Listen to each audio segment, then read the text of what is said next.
喺踏入3月份咧，全球地緣政局係持續緊張㗎。咁假如外交途徑係冇辦法達成談判協議嘅話咧，咁中東嘅局勢咧有進一步升溫嘅可能㗎。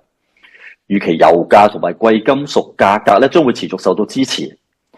喺2月下旬啊，美國嘅最高法院係裁定特朗普嘅關稅係唔合法嘅。咁但係白宮咧隨即就引用其他嘅憲法條款咧，去推出新嘅全球關稅措施。地緣政局再加上關稅前景未明咧，估計對美股同埋全球股市咧係會構成下行嘅壓力㗎。美股原先係已經需要面對估值偏貴嘅問題㗎啦，咁而家再加上地緣政局混亂咧，係有可能會拖累到亞太區同埋其他嘅地區股市咧係同步出現調整㗎。上個月咧，白宮係宣布提名沃什咧係做下一任嘅聯儲局主席。咁雖然市場咧係一度認為佢嘅政策觀念係相對鷹派嘅，但係估計喺現時嘅政治環境之下咧，當新任嘅央行主席上任之後咧，聯儲局大概係仍然會維持住原先嘅減息傾向㗎。咁事實上咧，沃什近期係再度提出央行應該同財政部緊密合作㗎。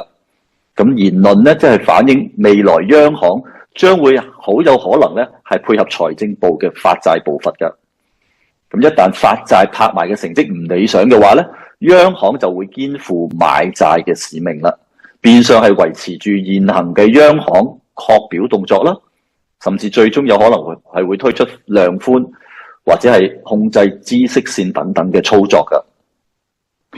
由於今年係美國嘅中期選舉年啦，咁加上共和黨喺眾議院嘅選舉民調係大幅落後，喺咁嘅情況之下咧，無論係由於地緣政局，抑或係關稅戰，抑或係估值過高等等嘅因素，而導致美股意外咁出現較大幅度嘅向下修正嘅話咧，可以預期啊喺年中之前咧，聯儲局將會聯同財政部咧係會入市護盤嘅，推出更多嘅寬鬆措施去振興股市同埋經濟。咁預計美股嘅標指咧，全年咧將仍然會錄得接近1成嘅升幅㗎，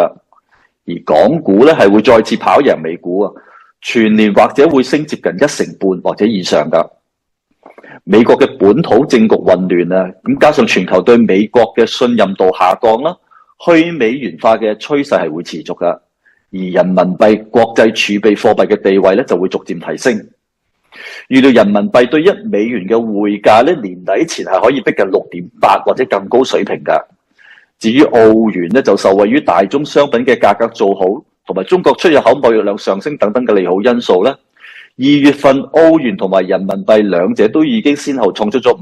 52週新高㗎啦。預料澳元喺年底前咧，將會有機會進一步升到去接近0.73至到0.74美元嘅區域㗎。